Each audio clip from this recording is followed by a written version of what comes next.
Speaker of the National Assembly, Ms. Nosiviwe Mapisa-Nqakula, Chairperson of the National Council of Provinces, Mr. Amos Masondo, Deputy President of the Republic of South Africa, Mr. Paul Mashatile, and Mrs. Mashatile, former President Thabo Mbeki, former Deputy President Zile Mlambo-Ngcuka, former Speaker of the National Assembly, Ms. Baleka Mbete, Chief Justice Raymond Zondo, Deputy Chief Justice Ms. Mandisa Maya, various justices who are here present, Mayor of Cape Town, Councillor Gordon Hill-Lewis,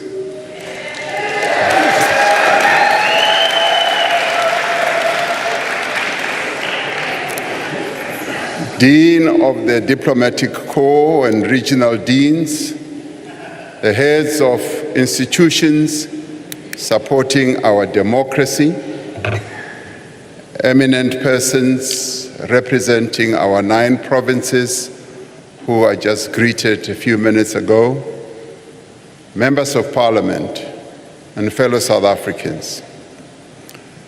As we were preparing this State of the Nation address, we were deeply saddened to hear of the tragic passing of Dr. Hage Geingob, the President of the Republic of Namibia. President Geingob was a dear friend to me and to the people of South Africa, and a comrade in arms in the struggle for our freedom. He was a champion of African peace, unity, progress, and development. May I ask that we observe a moment of silence in his honor as we remember him by rising.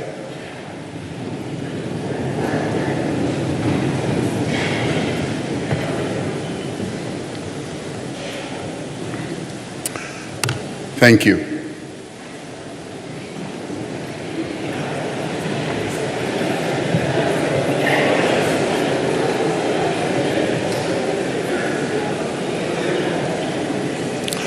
This State of the Nation address takes place in the 30th year of our democracy. On the 27th of April, 1994, millions of South Africans cast their ballot in a democratic election, many for the very first time in their lives. That momentous day was the culmination of centuries of struggle, the struggle to liberate our people from suffering, from dispossession, oppression, exploitation, and poverty and inequality. As we stood in the long, winding queues to vote, we turned to one another and spoke of our joy, and sometimes with tears running down our cheeks. We embraced friends and strangers alike, encouraged by a sense of a common future that we were about to determine for our country with our votes.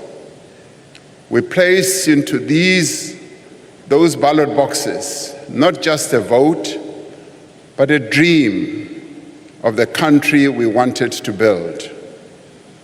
It was the dream of a South Africa that, in every sense, belongs to all who live in it, united in our diversity.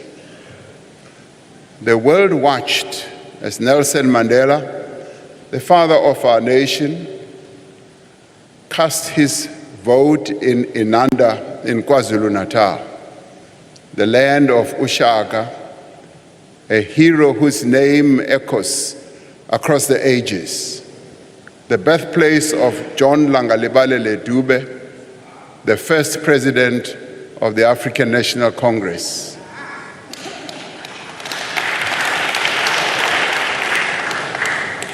organization which united the African people, and the home of Chief Albert Luthuli, the first African Nobel Peace Laureate. In many ways, his voting in Inanda, at the place where John Langalibalele Dube is buried, was symbolic, because through casting his vote there, he was reporting back to the first president of the ANC on how far the struggle had been prosecuted. After casting his ballot, Madiba said, "This is the beginning of a new era. We have moved from an era of pessimism, division, limited opportunities, turmoil, and conflict. We are starting a new era of hope, reconciliation, and nation building." It is this dream of a free and united people that is woven into our democratic constitution. It is this constitution that has guided our collective efforts over the last 3 decades to fundamentally change our country for the better. And it must stand at the center of the work that we do now to build a better life for all our people. Over the last 3 decades, we have been on a journey striving together to achieve a new society, a national democratic society.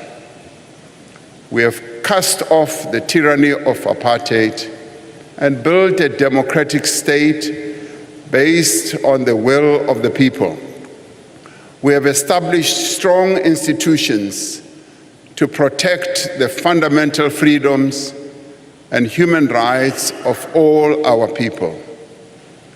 We have transformed the lives of millions of South Africans, providing the necessities of life and creating opportunities that never existed for them before.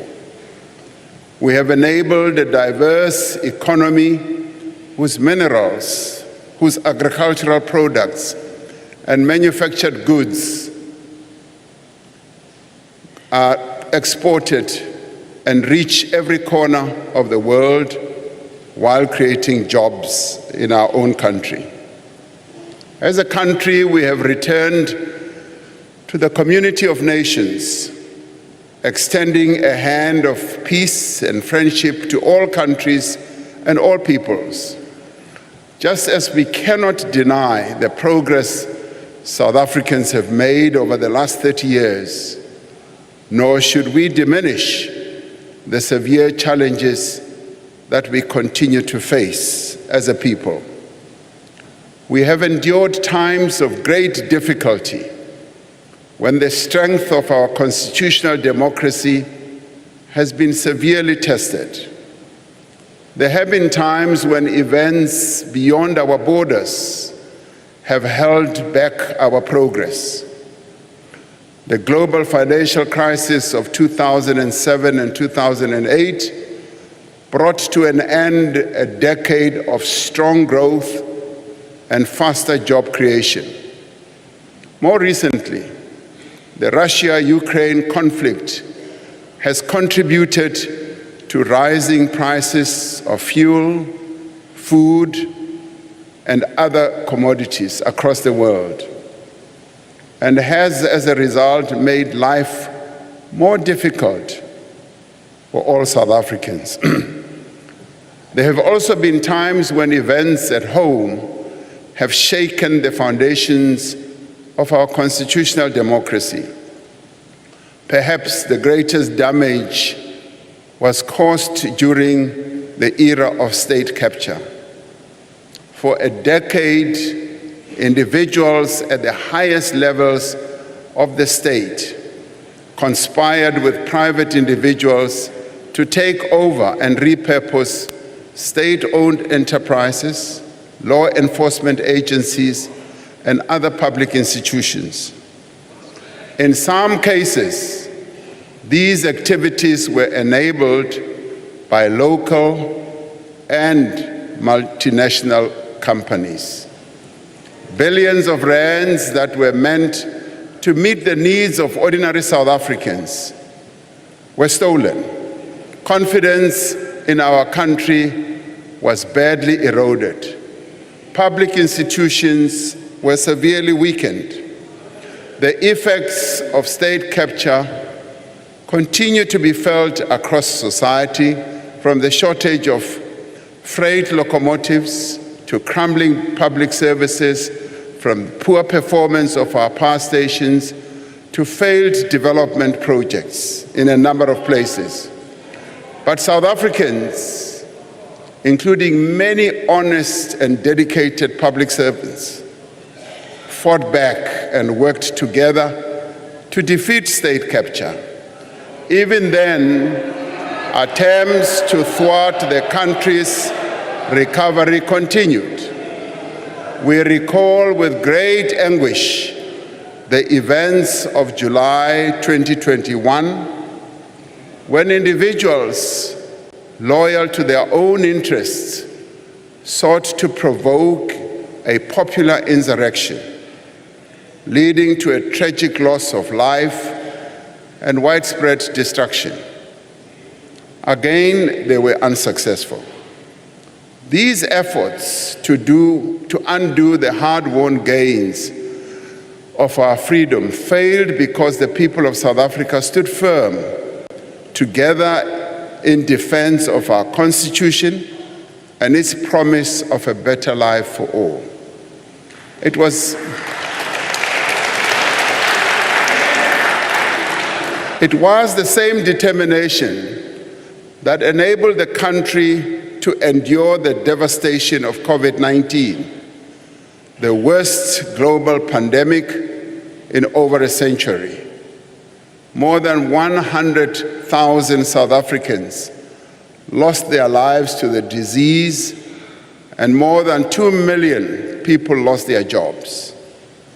Yet it would have been far worse if we had not acted together as South Africans to stop the spread of the virus, to support our health workers, to protect the most vulnerable, and to roll out an unprecedented vaccination program. We were able to unite society around a common effort to save lives and livelihoods. I want to pay tribute to many thousands of South Africans who made financial contributions to the Solidarity Fund, to the workers who produced medical supplies, and to the nurses, the doctors, and other health workers, to our soldiers and police, who also risked their lives to care for those who were ill. Another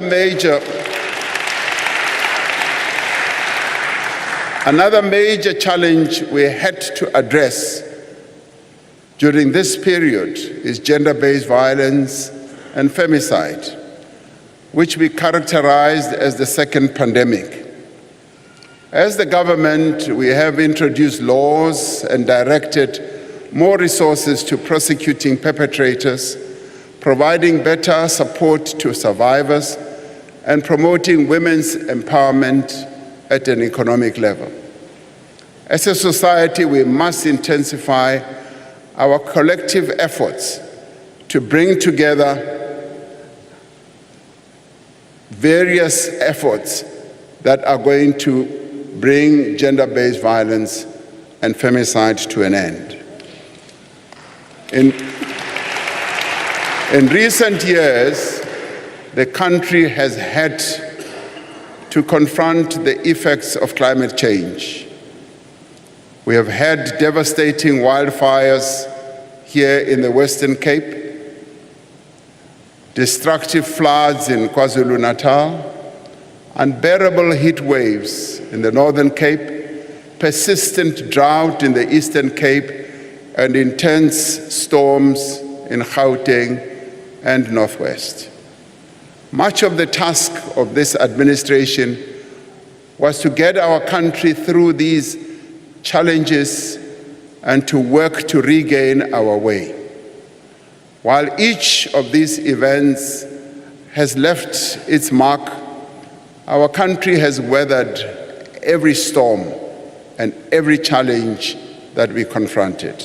Yes, we have the scars to show, but in every case, South Africans have been resolute. We have not only persevered, but we have come back stronger and more determined from all these calamities that befell our country. All these efforts have demonstrated how South Africans value their freedom, a freedom that was won after decades of struggle. The story of the first 30 years of our democracy can best be told through a number of initiatives that have been embarked upon in the 30 years.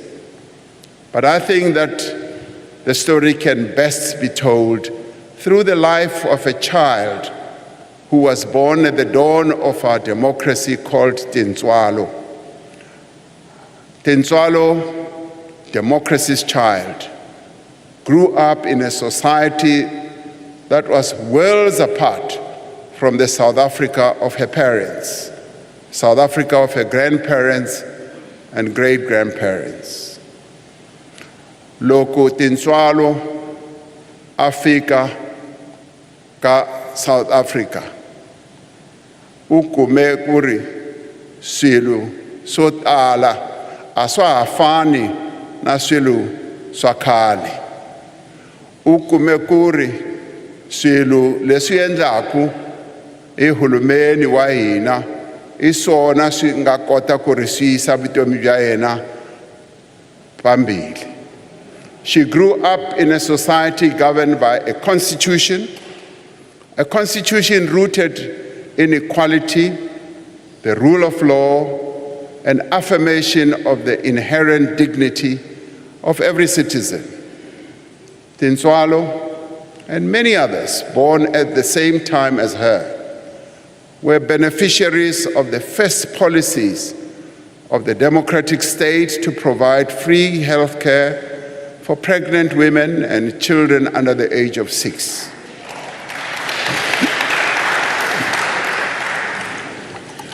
Tintswalo's formative years were spent in a house provided by the state, one of millions of houses built to shelter the poor. O ile a re ha a tswalwa a hwetša hore dintlo di a agiwa ke mmuso o motjha wa South Africa. Ba bang ba ileng ba tswala pele ga ena ba ne ba golela dintlong tsa maratharata. Empa yena o ile a re ha a tswalwa a hwetša gore mmuso o wa South Africa o agela batho dintlo tse dintšintši.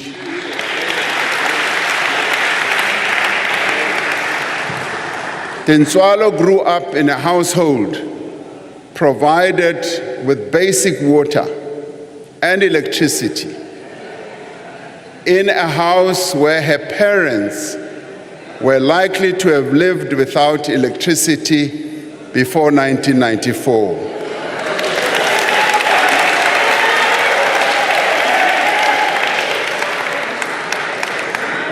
Ngo-1994, abantu abaningi kulelizwe lakithi bebengenawo ugesi. Kodwa uTintswalo uthe makezalwa wathola ukuthi ugesi ukhona. Ufakwe uhulumeni. Tintswalo was enrolled in a school in which her parents did not have to pay school fees. And each school day, she received nutritious meals as part of a program.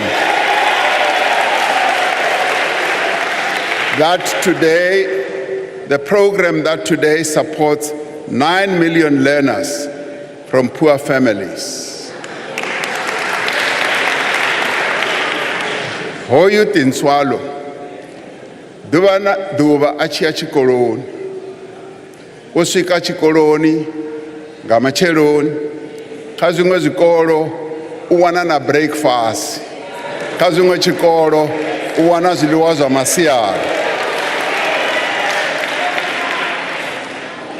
Hezi zoba zisaitei, chipingani chakali, zoba zisiho, namusi ziwaitea, nga uri, unamubuso muswa wa Afrika chipembe, uneva kweisa zitupanda.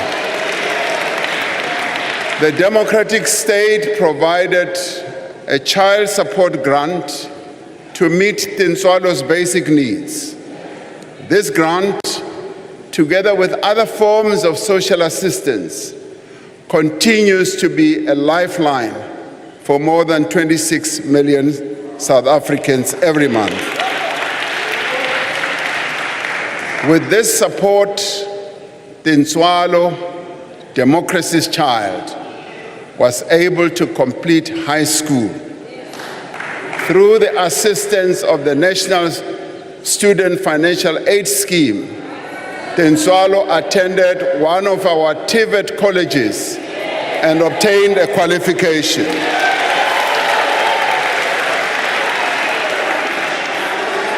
When Tinswalo entered the world of work, she was able to progress and thrive with the support of the state's employment equity and black economic empowerment policies.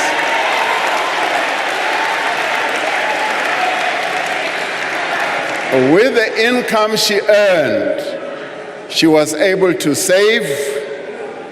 She was also able to support her parents. She was able to start a family, to move into a better house, and to live a better life.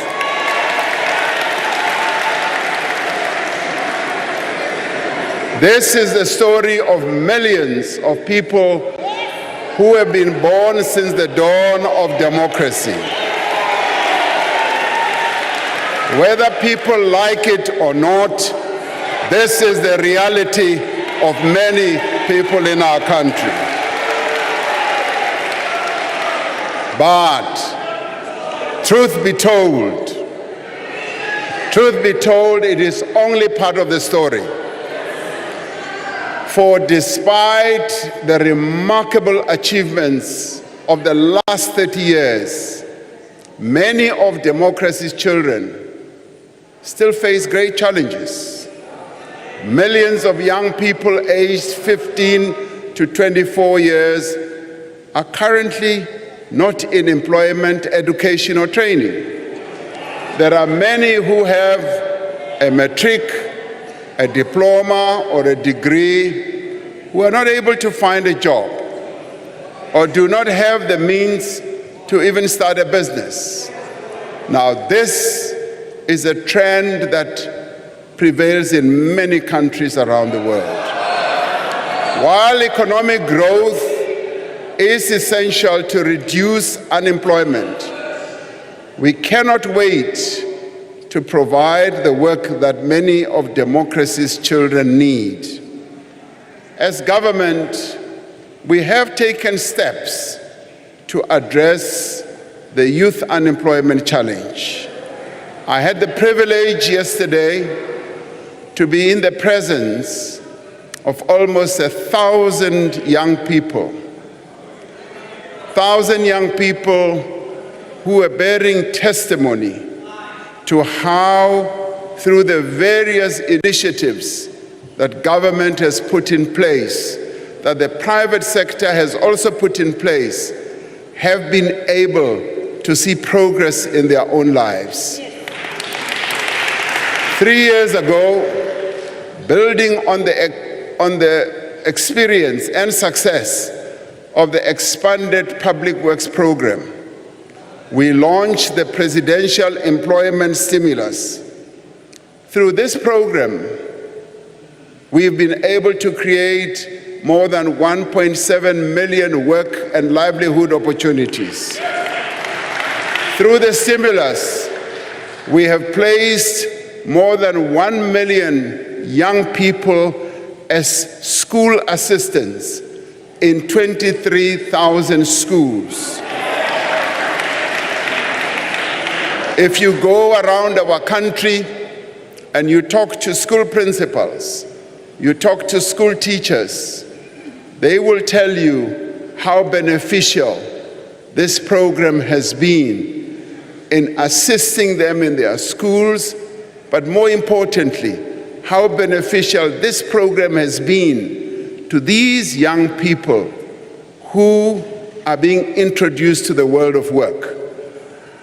This has provided them with valuable work experience while improving learning outcomes.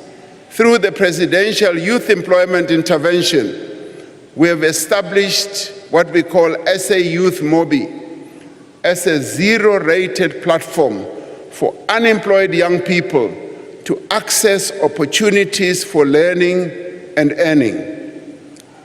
Over 4.3 million people, young people for that matter, are now engaged on the network, and 1.6 million have so far secured opportunities.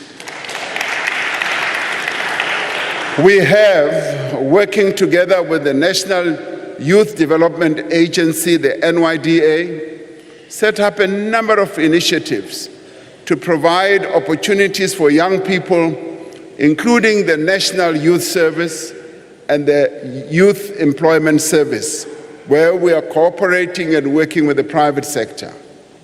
A number of companies in our country have signed up to this as they have seen the need to join in the task of creating job opportunities for young people. These programs matter because work matters to people. The NYDA has played a key role in assisting a number of young people to start their own businesses. Having a job does not only provide an income, it is fundamental to people's sense of self-worth, of dignity, of hope, purpose, and inclusion.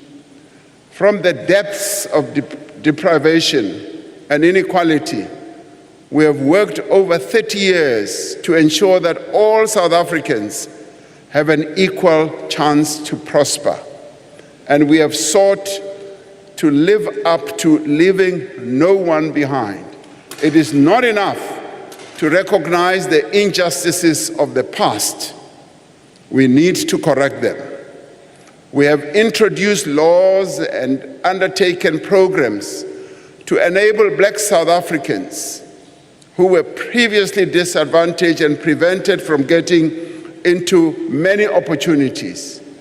We've also enabled women to advance in the workplace, to become owners and managers, to acquire land and to build up assets, even as, because they are women, were prevented by laws of the past from doing so. The proportion of jobs in executive management held by Black people have increased exponentially, almost fivefold between 1996 and 2016. One of the overriding challenges this administration had to deal with when it took office was state capture and corruption. Our first priority was to put a decisive stop to state capture, to dismantle the criminal networks within the state and to ensure that perpetrators face justice. We had to do so. We had to do so that we could restore our institutions and rebuild our economy. We appointed capable people with integrity to head our law enforcement agencies, government departments, security services, and companies, often through an independent and transparent process. The credibility and efficiency of a number of institutions, like the South African Revenue Service, have been restored and their performance has improved. Some may not like this, but that is the reality of what has happened. We set up the Investigating Directorate as a specialized and multidisciplinary unit within the National Prosecuting Authority to investigate corruption and other serious crimes. Great progress has been made in bringing those responsible for all these acts of malfeasance to justice. More than 200 accused persons are being prosecuted as we speak. More are under investigation. Stolen funds are being recovered. Freezing orders, I see you love this. Freezing orders of 14 billion rand have been granted to the NPA's Asset Forfeiture Unit for state capture-related cases, and around 8.6 billion rand in corrupt proceeds have been returned to the state.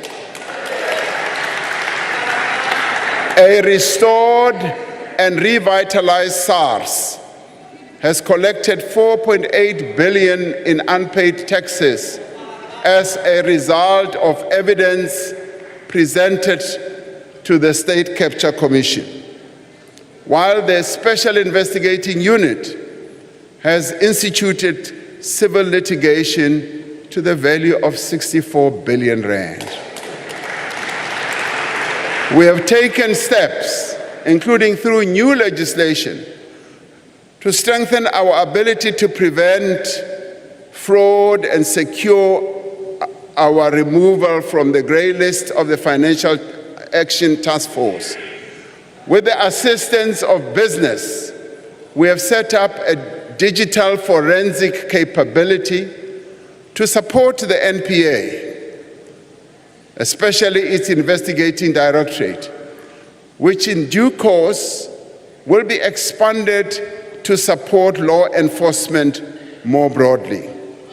Legislation is currently before Parliament to establish the Investigating Directorate as a permanent entity with full investigating powers. But there is much more work to be done to eradicate corruption completely. Based on the recommendations of the National Anti-Corruption Advisory Council, we are determined to introduce further measures to strengthen our anti-corruption agencies, to protect whistleblowers, to regulate lobbying and prevent the undue influence of public representatives in procurement. We will not stop until every person responsible is held to account. We will not stop. We will not stop until all money stolen has been recovered.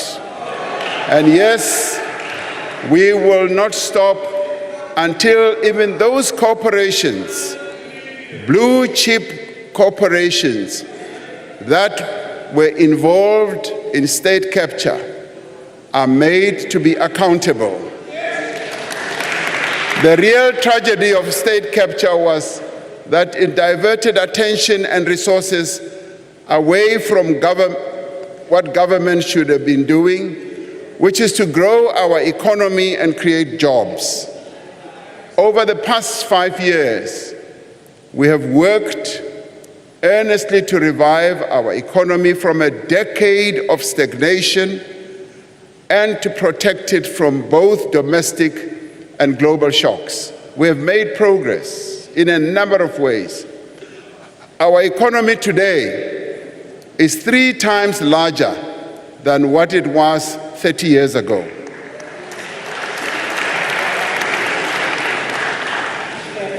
The number of South Africans who are in employment has increased from 8 million in 1994 to 16.7 million today.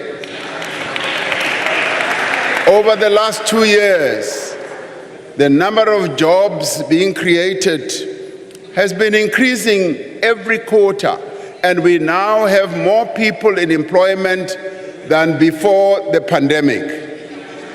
Yet, our unemployment rate is the highest it has ever been. Even as employment is growing, more people are entering the job market each year than jobs are being created. We have laid a foundation for growth through far-reaching economic reforms that we have embarked upon, an ambitious investment drive, and an infrastructure program that is starting to yield results. Companies continue to invest. Thousands of hectares of farmland are being planted. New factories are being opened, and production is being expanded. We are on track to resolve the most important constraints on economic growth by stabilizing our energy supply and fixing our logistics system. As these obstacles are removed, the true potential of our economy will be unleashed. We set out a clear plan to end load shedding, which we have been implementing with a single-minded focus through the National Energy Crisis Committee. We have delivered on our commitments to bring substantial new power through private investment on the grid, which is already helping to reduce load shedding. Last year, we implemented a major debt relief package, which will enable Eskom to make investments in maintenance and transmission infrastructure and ensure its sustainability going forward. Since we revived our renewable energy program 5 years ago, we have connected more than 2,500 megawatts of solar and wind power to the grid, with 3 times this amount already in procurement or construction. Through tax incentives and financial support, we have more than doubled the amount of rooftop solar capacity installed across the country in just the past year.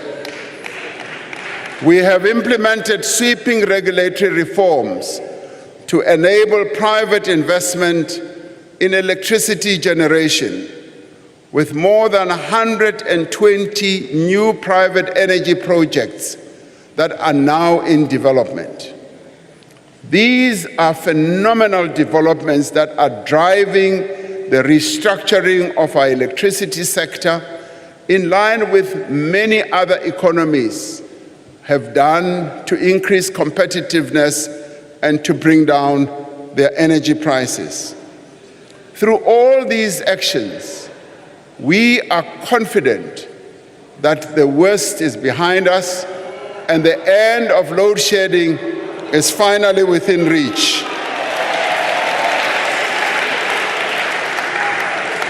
But we are not stopping there. To ensure that we never face a similar crisis ever again, we are reforming our energy system to make it more competitive, more sustainable, and reliable into the future.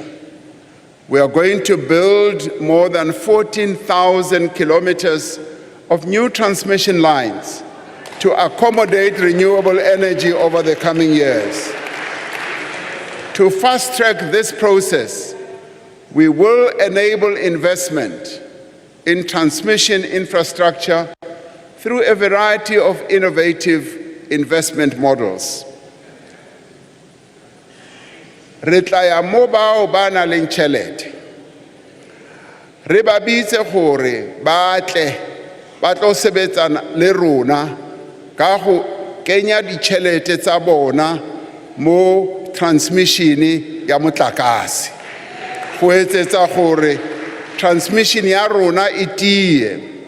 Last year we tabled the Electricity Regulation Amendment Bill to support the restructuring of ESCOM and establish a competitive electricity market.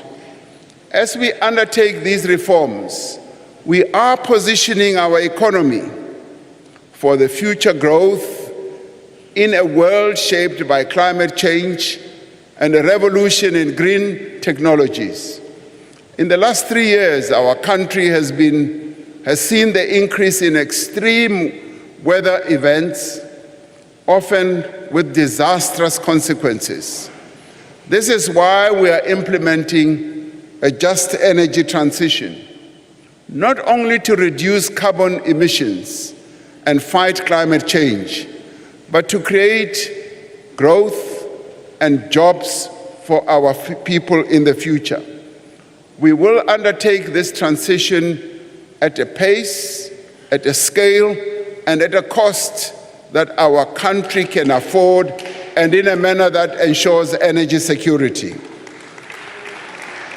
So we will not be compelled to embark on processes that are going to disadvantage our country in this regard. With our abundance of solar, wind, and mineral resources, we are going to create thousands of jobs in renewable energy, in green hydrogen, green steel, electric vehicles, and other green products. The Northern Cape, with its optimal solar conditions, one of the very best in the world conditions, has already attracted billions of rands in investment. We are going to set up a special economic zone in the Boegoebaai port to drive investment in green energy. There's a great deal of interest already from the private sector, with companies such as Sasol and many others who are ready to participate in the boom that will be generated through our green hydrogen energy projects. We have decided to support electric vehicle manufacturing in our country to grow our automotive sector, which provides good jobs to thousands of workers. And in this regard, we are already at an advanced stage of cooperating with our neighbors, with countries such as the DRC, which is well endowed with critical minerals, with countries such as Botswana, which is already involved in parts of the value chain of automotive manufacturing. With all these countries, we are going to be able to form an incredibly powerful ecosystem that is going to enable all of us to benefit from the green energy revolution. We have decided to give special focus to regions such as Mpumalanga to enable the creation of new industries, new economic opportunities, and sustainable jobs. And in the past year, we have increased the financing pledges for our Just Energy Transition Investment Plan from around 170 billion rand to almost 240 billion rand. Now, to address the persistent effects of global warming, which manifests itself through persistent floods, fires, and droughts, we have decided to establish a climate change response fund. This will bring together all spheres of government and the private sector in a collaborative effort to build our resilience and respond to the impacts of climate change. Now, this decision was inspired by the persistent calamities that we are subjected to. Almost every year, KwaZulu-Natal experiences massive floods that destroy our infrastructure. Yes, the Western Cape is suffering from wildfires that continue to destroy quite a number of assets in our country. And indeed, many other provinces are actually suffering from the effects of climate change. So this fund, which we hope will gain the attraction of all, like the fund we set up during COVID, will support various areas that suffer from climate change to deal with severe inefficiencies in our freight logistics. We are taking action to improve our ports and rail network and restore them to world-class standards. We have set out a clear roadmap to stabilize the performance of Transnet and reform our logistics system. Working closely with business and labor, we have established dedicated teams to turn around 5 strategic corridors that transport our goods for export purposes. The number of ships waiting to berth at the Port of Durban, which has experienced severe congestion in recent months, has reduced from more than 60 ships in mid-November to just 12 ships at the end of January. Now, that represents progress. Transnet has appointed an international terminal operator to help expand and improve its largest terminal at the Port of Durban. And we are overhauling the freight rail system by allowing private rail operators to access the rail network. With the current conflict in the Middle East affecting shipping traffic through the Suez Canal, South Africa is well positioned to offer bunkering services for ships that will be rerouted via our shores. We completed, as we all know, the auction of broadband spectrum after more than a decade of delays, resulting in new investment, lower data costs, and improved network reach and quality. Now, these reforms have a profound impact in a society in which access to the internet has risen dramatically over the last decade. Less than half of all households had internet access in 2011, compared to 79% of households in 2022, meaning that South Africans more and more are using the internet. Some use it to trade, some use it to improve their livelihoods, some use it to learn, but the internet is being spread more and more, even in our rural areas.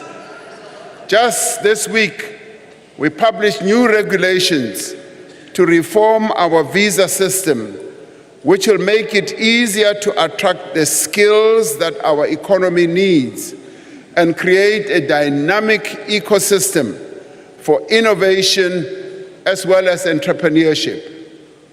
We raised 1.5 trillion rand in new investment commitments through 5 South African investment conferences, of which over 500 billion has already flown into the economy. To support growth in the mining sector, we are moving ahead with the modernization of our mining rights licensing system and are launching an exploration fund to support emerging miners and exploit new mineral deposits. Through this, mining, which has been the bedrock on which the South African economy was built, will once again become a sunrise industry. Participation of previously disadvantaged Black people is increasing. Black ownership now stands